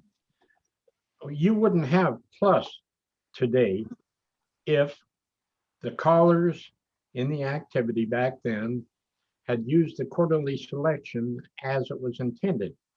You use it for 3 months and discard it. Gone. It didn't work that way. We had too many callers said, my dancers like that.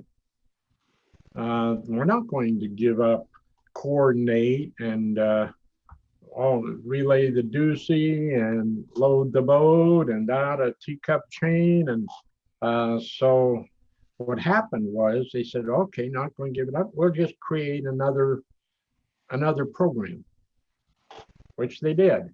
And it split the activity at that point, right then and there. Now, your creative callers stopped sending in new stuff that you could. Now, if you think back, those times when a caller came through town, each one of them had one of these little gimmicky calls, and they entertained with it. And when they left town, it was gone till the next caller came through, and he had something different. That was exciting. That was fun for everybody. But what happened through that quarterly selection is we just kept adding things and adding things and adding things. The list got too big. We created Plus, kept getting bigger. So we created +1 and +2. And somebody in their intelligence said, this is not good. We can't just keep adding stuff. So they contained +1 and 2 back into one program and eliminated a bunch of stuff. Now, the SSD, to my way of thinking, yeah, it's trying to drop back to a past that we miss, back when we could get people through in 10 to 15 weeks into the activity, before we had Plus, before we had extended application. That's another thing that Color Lab put on the bottom of your teaching list is you're expected to teach your dancers more than one arrangement, application of every movement, rather than what's fun and popular and you can get them through and keep them dancing. The intention of what was going on switched to, rather than how well I call, how many different ways can I do that? And that hurt us. That hurt us badly. I like the idea of the SSD. I think the vast majority of clubs in Oregon, where I live, we've been having a lot of discussion on it via Zoom. And I think it's probably going to go pretty much all SSD when and if we can get back to dancing. So I've talked enough, sorry. But Barry, I'll talk to you in a couple of days. Yeah. Let me see.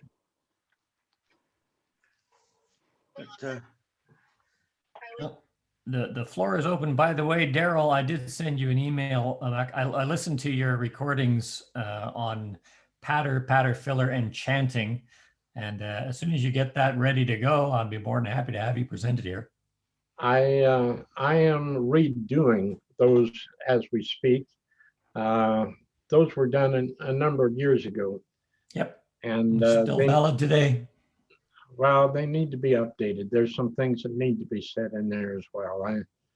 I like to think maybe I learned a few things in the past 8 or 10 years, even at that. The best example of chanting that I ever heard was that new thing that's out from Germany, the Wellerman song. If you go on YouTube, you just look for Wellerman square dance. And it's a singing call, but it has perfect chanting in it, and stuff that I would have never thought of. I'm going to be researching it to break it down so I can learn those different fills. Yeah, it's a sea shanty song. It is. We can't play it on here due to copyright infringements, but it is worth a listen. Just as a point of information, when I do get this completed, what you have, Mel, is available in the knowledge base of Color Lab now. And what I'm putting together now will probably take the place of that. It'll at least be there as well. And for free, there's no charge. Yeah. Daryl, will you have a printed list of the stuff we can use? It's not a printed list. I probably will have a printed list of some fill-in pattern. That's really not what the thing is about as much as how to deliver the calls themselves. Okay. And the reason for it, and how to match that delivery to what's happening with the music. In a nutshell, it's okay, how can I sound like a caller? And you have the music be a part of my presentation rather than just background noise.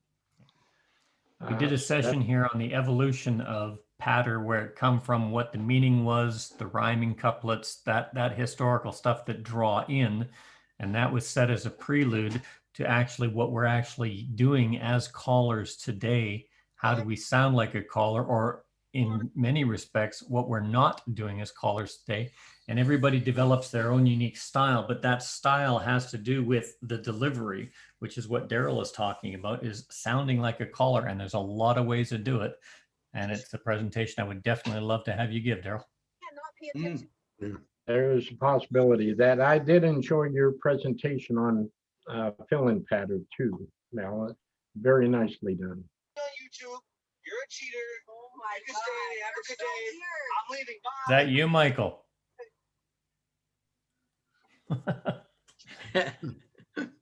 Nope. Good heavens. Ladies and gentlemen, the floor is open. If anybody has any questions or anything they want to ask or to digress to different topics, by all means, please do so. Yes, Bob. Daryl said you did something on fill-in patter.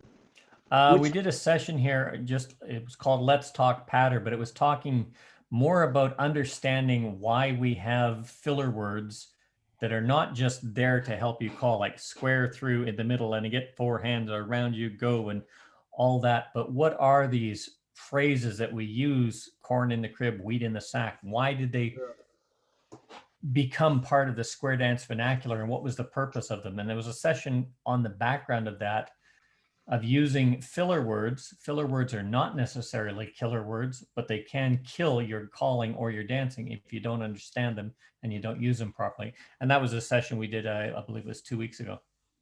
2 weeks ago? How did I miss? Was it 2 weeks? Hang on, let me look at my calendar here. It's recent. Was it two weeks ago? Yes, 2 weeks ago. 18th of April. Where was I? We can't answer that. You must have gone to bed early, Bob. Oh, that's probably one of the days I was at the hospital. Okay. Oh. Now how do you feel? You go to bed early, but I think it was Bob or maybe Daryl before made mention of a great guy who was involved in lots of choreography and in one of the early note services, and that was Will Orlick. It's an interesting factor when you look at Will Orlick. Choreography is not just the province of callers. Will was a square dancer. He wasn't a caller. He published what they called NCR, National Callers Report. He had a huge impact on square dancing all over the world. He wasn't a caller. He came up with some great choreography, some great ideas. It wasn't just about the choreography. It was about how callers should be presenting this choreography. And this came from a dancer. So it's not just our province. The dancers are aware of what we do. He's another guy. I would have loved to have met some of these guys.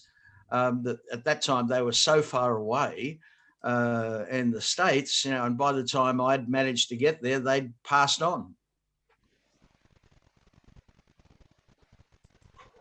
I just put a link in there. It's a link to a book that it's called Choreographic Gimmicks. It's about 45 pages long, but there's some really interesting stuff in there. Yep. Yeah, he had a whole lot of interesting stuff.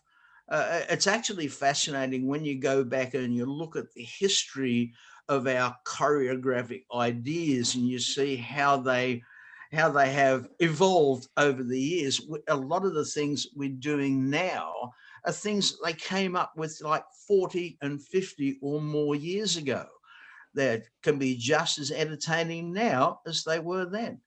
When I first started, we didn't have basic 50. We didn't have basic 75. We had no programs, but by God, we had a lot of fun. We weren't constrained by specific programs. Admittedly, the basics were there was a shorter number of basics that we used, but the callers in those days really understood how to put together material that was danceable, that was entertaining, that was fun to dance. Then I think a lot of times we have lost that ability, and it's only in more recent years there has been a push more to let's go back and look at those great things from the past. Yeah, the past was wonderful, but it wasn't the be all and end all. There were a lot of things we made lots and lots of mistakes overall, but there were some things that we did well, and we need to look at those, use them today. I've got one observation, and I'm just looking at John Anthony there. Everybody, just have a look at John. Yeah. Now he's really dark. You've leant forward. Now lean back again. Just sit back again, John. No, not forward, back. Is it just me, or does he remind you of the Emperor off of Star Wars when he does that? Yeah. Emperor Palpatine in person, right down there. When you fade back into that, you're just like the Emperor of Star Wars, John.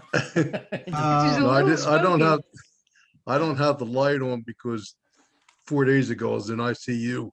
Yeah. I fell down outside on the step. Oh dear! I'm all swollen and black and blue up in the right eye. I mean, it's really bad. Plus my arm, I had a softball, or almost a softball on my head, a hard ball on my arm. Good heavens! I was carrying a chair up a step then I bumped a step, and down I went, and back down the steps. So, and onto the blacktop. So don't do it. Get help. Oh no, I understand fully, and I'm glad you're all right. I was just chuckling because when you lean back, just the shadow and the lighting is absolutely perfect. You just look like the Emperor of Star Wars. Yeah, yeah. Mel. Yes. Mel. Bob. I just read the list of calls that are not on SSD. SSD. Did I miss any? Your singing call used to turn through, and that's on that list. Oh, bugger. It's a right arm turn, sorry. Arm turns are on the SSD list. I said turn through, didn't I? Yeah, you did. Oh, I can always re-record that. Arm turn pass through. That's the easy one. It's interesting, with John there having the bad fall, a lot of us are now in the age where we have to be very careful about how we walk, how we move. In Alan Kerr's place, it's how we ride our push bikes. It's so easy to happen these days, isn't it? Well, I was on Plavix, and that's what caused the major for 8 years, and they finally said drop it, get rid of the Plavix. So hopefully it's going to be no more. Yeah, I spent 4.5 months in a Miami J because I broke C1, C2. Right. So, I guess you would have to say we should consider I'm lucky to be here these days. Sure. That was mountain biking, but I still ride, and I survived, and I still call. So some amazing things happen in life. Yep. Yeah, that's and now Daryl's left, I can talk about him. No, but I was thinking, Barry was talking about some of the old ways that people put things together, and Daryl was talking about how all of the ideas of doing things from different arrangements. If you go back to somebody like Les Gocher, he had so few calls and put them together in so many different ways that you cannot say that he didn't use different arrangements. Yeah. Yeah, Calvin Campbell comes out and says that. He says use 5-6 calls, you can do an entire night with it by mixing them up the right ways. Yeah, you were talking about doing a beginner dance with 20 calls. I doubt that I ever get to 20 calls in a beginner dance. Well, I do it in two nights. It's okay. It's not in one night, but what I do is I actually have them start out in a circle, in a large circle, and do as right and left through and square star through, stuff like that. So it would be a two person call, and doing this with who they're next to, and then putting them into a square of 4, and then from the square of 4 working with those 2 calls, and then getting them up into the square of 8 for the 8 calls, the 8-figure calls, and it works pretty good. And they seem to remember it, and and you say, now you did this, so you can do this. You just add this to it. Now you have this. Oh, and what the thing is that everybody's dancing it all the time. You're not just Sigmund just have the square dancing while the other 2 are doing it, and you're teaching it. They're all learning at the same time, so they're not getting confused by watching what the other ones did, which I noticed a lot of times. It's like I understand that core 20 is based on a 6-week teach, because you've got to review each week, because you, in your club format, you want those people to actually retain all of that education. And what John's talking about is when he says his 4-person square. When I started, we start in a big circle, and then we go into a Sicilian circle, and then we go into groups of 4. And it works around like that, and that's how you open up the evening.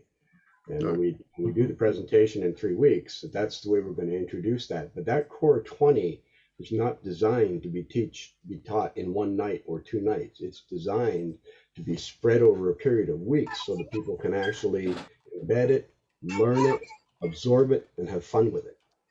Right? When you do it in a 1-night stand type program, I probably do 12 of those calls in a 1-night stand program. Those people aren't ever going to go square dancing. I'm there to do a party night for a wedding or for a corporation or whatever. They're not going to retain any of it. I don't really care if they retain any of it. I'm just going to put them through as much as I can on that evening, because they're just there for fun and a good time, and that's what I'm going to give them. So we pick some of those calls and we have fun with it. But that core 20 is designed to be an actual teaching program, a teaching process that goes over a period of 6 weeks. And in my books, it shows exactly how you use them and where they all fall into place and how they flow together. When I started calling, I've been calling 56 years. And when I started calling, we had 24 calls to work with, right, Barry? That was all we had was 24 calls. There was nothing there. I mean, so you had to be creative. You had to play with the stuff.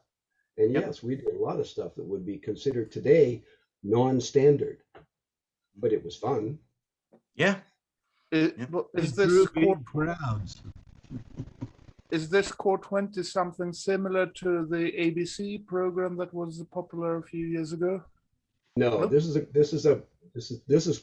20 of the basic calls that I've been using as a teaching system for over 30 years. And I finally decided to publish it in a book, so I did. And it's been published, and there's a lot of callers who have it. But for me, it works that those 30 calls flow well together for the first 6 weeks that are interesting. They're not difficult to learn. They flow well, and they fit together very nicely. And so when we get those 6, once you've got the core 20, you can take the balance of the Color Lab program and teach it in any order you like. Because once they've got that core 20, you can just add 1 call from anywhere, and it doesn't matter. The reason I ask is that we in Sweden we have we still teach basic for 2 terms, and then mainstreams around last October or 1st November we have a Halloween dance for the students, and it's a basic 26. Yes, okay, so you use basic 1. Yeah. Yeah, I mean, this program is this is the basic program for Color Lab. I mean, it's my core for teaching the entire basic program for Color Lab. It's not a program, it's not a standalone program on its own. It's the way I start teaching basics to get them through to the end. Yep, I'll be interested in that one. So basically, it's your teaching order for the first 20 calls, or the first 20 calls that you teach. Correct. I changed it around a little bit with the order you had it in, and that way I was able to have them dance from one call to the next with the flow, and everything worked great with definition and as I was doing it. And I do it like an hour and a half. They can get down 16 to 17 calls and be dancing with no problem at the end. So it was just with the flow, because it was all simple. It was nothing trying to do a right and left through and then turn around and do an 8-chain 4. You know, it's like they were doing calls that one would be right into the next. So from Allen man left to a turn through to an Allen man left to a right and left grand to weave the ring, that kind of stuff. So it's all that they're following, and once in their head they're saying, "Oh yeah, that's easy," and then you just add a new call in somewhere else, like off your list, and they pick that up.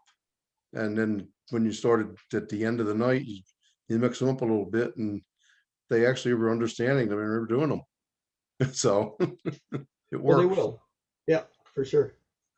Yeah, there are so many calls within the basic program that are just, I call them moving calls. They keep the dancers continually active and flowing. When I'm doing a beginners class, like for example, our beginners class has now been going for, we started, I think, the first week of February, but we don't have a huge amount of beginners. There was only 5 there altogether. And I think that by the time with people life, I think we've been going for about 8 weeks. We are nearly through the basic program itself. There's only a couple of things like Alamandars. I don't teach Alamandars until at the end of mainstream program. Mind you, they haven't done a square through either, and they haven't done a star through because I don't need them. They're things that are not necessarily flowing. They're complex movements rather than simple movements. We to keep the dancers involved and active, we need to start off with simple concepts, then develop the complex concepts. A square through, for example, it's a complex. You've got to pass through, you've got a right pull by, turn a quarter, left pull by, turn a quarter. There's a whole lot of actions going in there. Things like heads lead right has one action. Veer left has one action. Centers trade, one action. Couples circulate, one action. Bend the line. That sequence that you just did there, that's something that they'll do on the first night when I'm teaching. Yeah, that's basically what I do. They're things that flow in, because we're not just we've not just got to teach the dancers. We have to sell them on square dancing. We have to sell them that this is fun, this is easy. We don't want to do things that, turn them away. Having like, you pass through and turn 1 quarter to the right or turn 1 quarter to the left. Too complicated in the first few weeks of dancing, in the first month of dancing. Keep them dancing. 20 basics, as Jeff was talking about. That's basically, the flowing movements. And that's what we want to keep the dancers active. It keeps and the advantage, the wind in their face. Yeah. And the advantage of what you just did with your routine is that you work couple-wise. Yeah. So whenever someone is not sure and insecure, he can be led by the other one. That's correct. Yeah, years ago, I was working at a program at a senior center. It never achieved the basic program. I just taught what they needed because it was an isolated group. And we had a gentleman come back from breaking his hip. And he said he would never square dance again, but he came back to socialize, and I needed one person to finish a singing call. And I said, Tony, we'll just make sure that nobody ever lets go of you. And I did like lead right and circle left halfway and veer left and bend the line. And he always had a lady to hang on to. And he really liked hanging on to a lady, so it worked. And he actually came back and joined the group again. He made a recovery. That's good. I almost feel like we've started your session already, Jeff. Yeah, no kidding, eh? I better go so we can come back in 2 weeks and 3 weeks and do this all over again. Absolutely. I agree. I thought I was the only one that did a weird teaching order like that. I'm sorry? Sorry, Chris and Barry, you were talking over each other. Chris? Yep. Oh, sorry. I was saying I can't wait for this. I thought I was the only one that had one of these really radical teaching orders like this. Not at all. Not at all. No, not at all. Barry? Definitely not alone. I have to go. I'd just like to share with you a couple of comments that, based on what Betsy said. Betsy was talking about Les Gotcha. Now, Les was a caller, late 40s, 50s. He was one of the leading lights in the time. He was one of the original early proponents of sight calling, even though he didn't have a name for it. It wasn't actually called sight calling. He used to talk about it in his magazine, in his newsletter every month. But even though he could do a lot of things with a small amount of basics, and I have a couple of reel-to-reel recordings of him, and he did some amazing stuff. We can sometimes get things wrong, and we all can do it. in his note service each month, I think it was called Tips for Callers. He would look at all the new movements were coming out, and he would make comments on the new movements. And I've never forgotten, there were things like one of the movements that came out was spin chain through. And his comment, well, this movement will not last.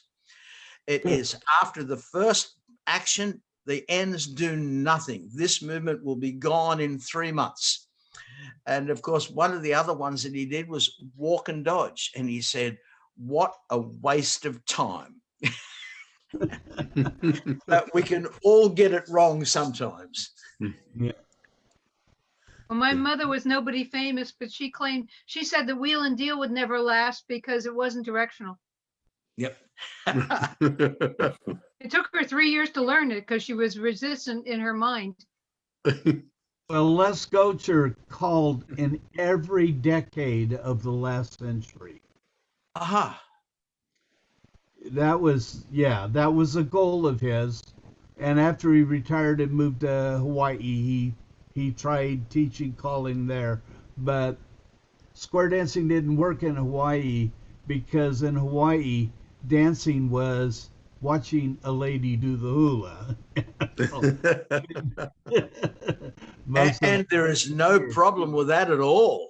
No, but he predicted a great fall in square dancing because we were phasing out anything that had a twirl, and he said that that's driving young people away from the activity, because young kids, when they first start, they love to do twirls and that. I remember, forever when I was teaching beginner classes, and I taught the twirls and stuff in my class, but when we had a beginner dance, during the breaks, all the young people would go out in the hall and practice how to twirl.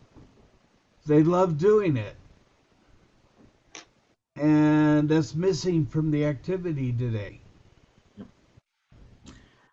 Anyway, if you'll pardon me, I have to go. It's been great to talk to everybody, to see everybody this morning. Thanks for listening. Thanks to Mel for hosting it, as he always does a great job. And we'll talk to you all again soon. See you, unless we'll see you next week. Bye all. Thank you, Barry. Thank you, Barry. Bye-bye, Barry. I'm going to head out too, folks. We'll hope to see you all back in 3 weeks. Not sure if I'll be able to drop in next week or not. But anyway, Mel, you take care. You take care, Jeff. Looking forward to seeing you again. Okay. I have to go as well, Mel. Thanks very much. I think we're all probably going to be pulling pin in here in a little bit. For those of you that wanted to hear an example of Les calling, there is in the archive. I've just posted a link to it, but it also ties into what we were talking about a while back about patter filler. And listen to some of the words and some of the lyrics in there if you want to hear patter filler. 8-beat phrases and rhyming couplets. Sounds good. Yeah. Bye. Yeah. I might mention too on Les Gocher, he choreographed the square dance scenes for Hollywood and all the early movies or TV series. He was actually an actor. I think he was the host or founder of Square Dance Jubilee on television, Hollywood television too, wasn't he? Could be. I don't know all of them. We got to be close friends, and I don't say that lightly.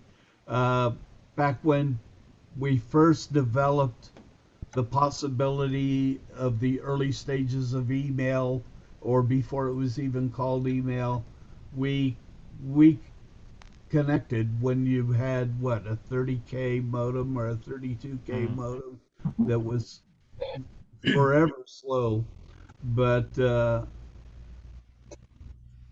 because our attitude was the same about a lot of stuff that was happening, we communicated a lot.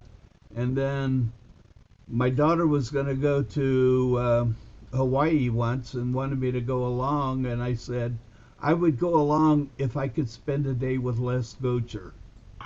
And that's exactly what we did. We went to Hawaii for 10 days, and one day they drove me to the Les Gocher's house, dropped me off, and then left.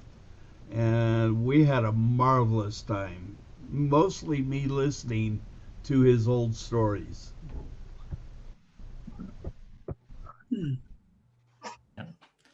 Actually, if you Google Les Gocher, there's a lot of material on there. But I wish I could find his old notes. Yes, Jeff. Yeah, it's been interesting with the choreography talk. Does anyone know of any, other than the one I'll give you, is combination calls at one time? For instance, if heads lead right, heads.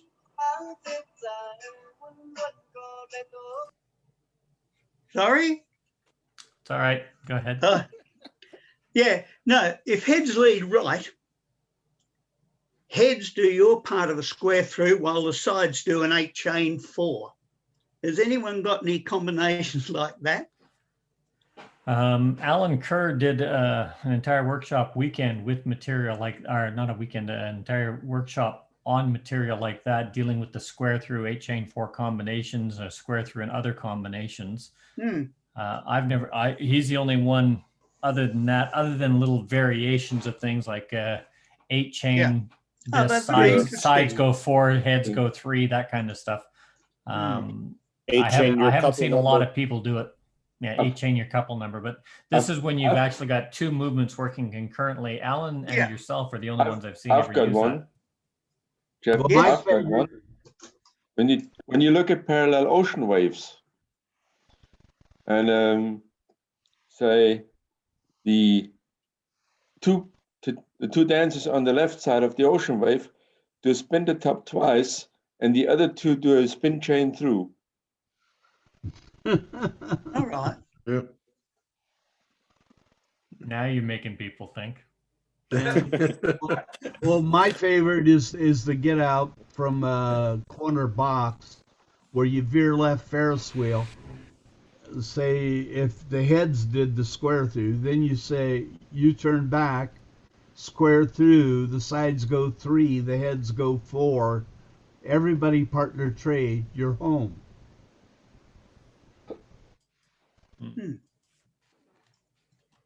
So that's what I like about doing the two couples together, two couples dancing, is that they're running that call, and you can put two couple squares together.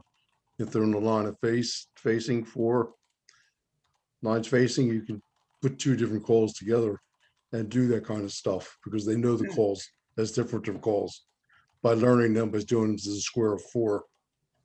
So it has its advantages to it. I have one question for either Mark or Mel on the Zoom. Last week, again, when I signed off, I didn't get the converge to come up, and it's because when I noticed on my screen again, I have the circle today or tonight, which I don't think I'm gonna get a converge from if I don't have a box there. So when I come in, if you can just not sign me onto recording until I push the record button to ask to be recorded, that brings the box up for me. That gives me the one with the you can put mute on as record. Yeah. Okay. We haven't got allowed to record on you, ticked off. Unless you have an idea or what's causing it. I'm wondering if that might have happened because you had just logged on when I had to log off and reboot. Okay, because that was last week's, but I got a bunch of notes from it. So yeah, no, we don't normally allow people to record until they request.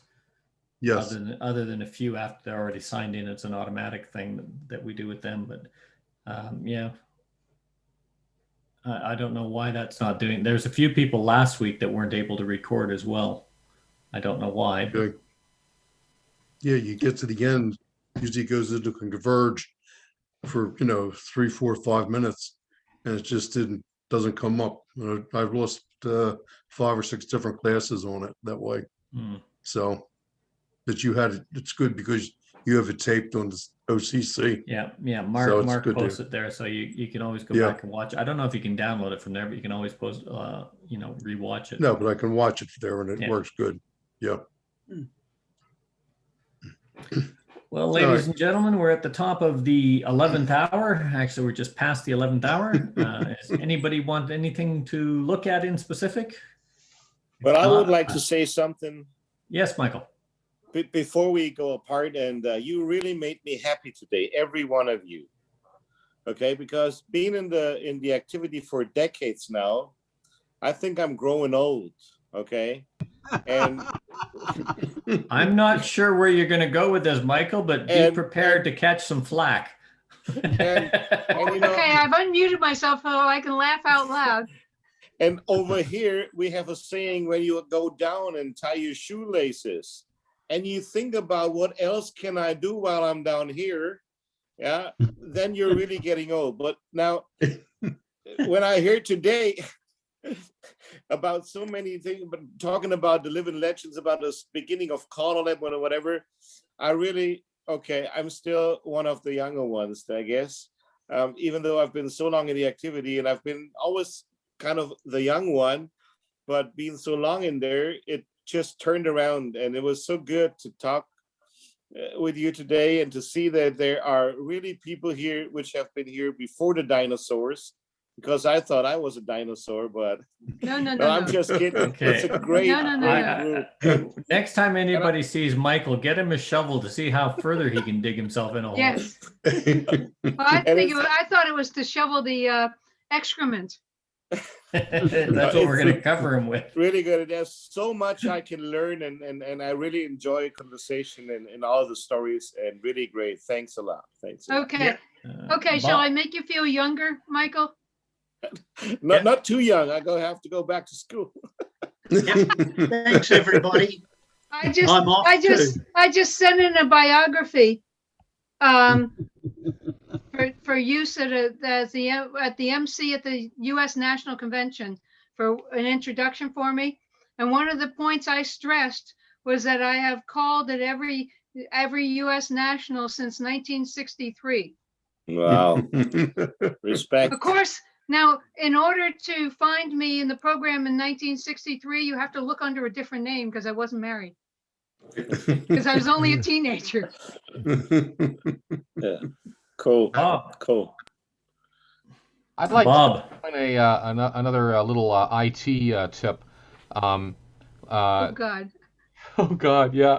Last week I was telling you about the Open Office or the LibreOffice suite, but the somebody was mentioning about being able to download the videos, and probably people don't know that there's a tool that you can use that'll download YouTube videos for you, so you can be watching YouTube and then you can get a copy. Now there's different browser extensions that you can load on all the different browsers that'll do that. I don't trust some of them because sometimes they seem to mess things up, and I'm not always sure that they're not spyware or something harmful on the side. But one that I know that is definitely safe is a tool that's a command line tool. So you have to be comfortable at typing in a DOS box or a command prompt or whatever. But it's called YouTube-DL for download, and YouTube DL.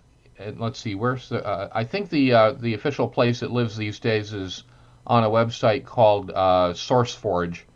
But if you Google for YouTube-DL, you ought to be able to find that tool, and I use it to download, especially educational videos that I want to have a copy of, so I can watch, sort of more at my leisure, even if I'm not connected to the internet or anything, or if I'm afraid that it might get taken down someday or whatever. So YouTube-DL is a possible thing to go Googling for. YouTube, of course, hates it, and there was a bunch of lawsuits where they tried to make it go away, and for about a month or two, it did go away. But anyway, it's back now. Are you saying EL or BL? DL. Yeah, YouTube spelled the normal way, dash Delta Lima. Delta. Okay, .org. thank you. DL. And then okay. then add .org to it, and you have the website. If you add .org to it, you have the website. Oh, good. Thank you. Yep. Bob, I had a look at that. Sorry about that. I didn't even think about turn through.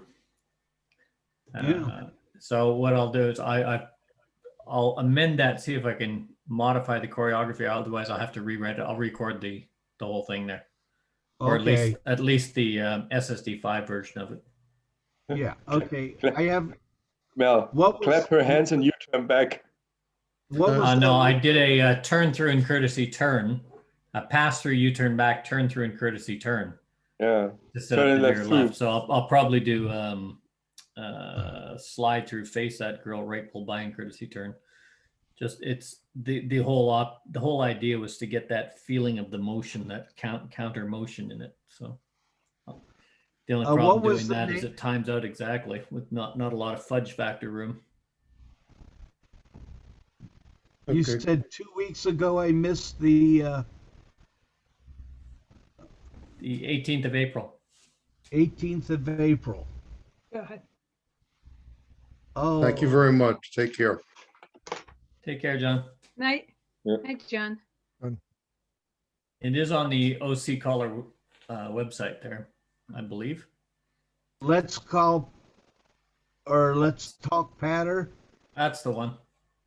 Okay, got it.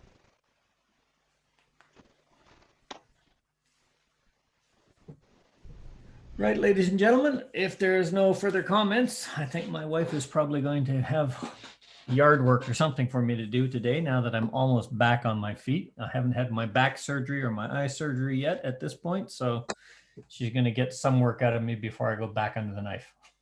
So sounds smart on her part. Oh, yeah. Yes, I only had one argument with her. That was when we were out shopping for a suit, and she says, "You know, you have terrible taste." And I said, "I picked you, didn't you?" And she didn't have a comeback for that, and that's the only argument I've ever won with her in 15 years. I was gonna say, and where did you sleep that night? I thought that was a calm lie. I said, "I have exceptionally good taste. I picked you, didn't I?" I mean, yes. I wish she could have said the same thing. I use that all the time.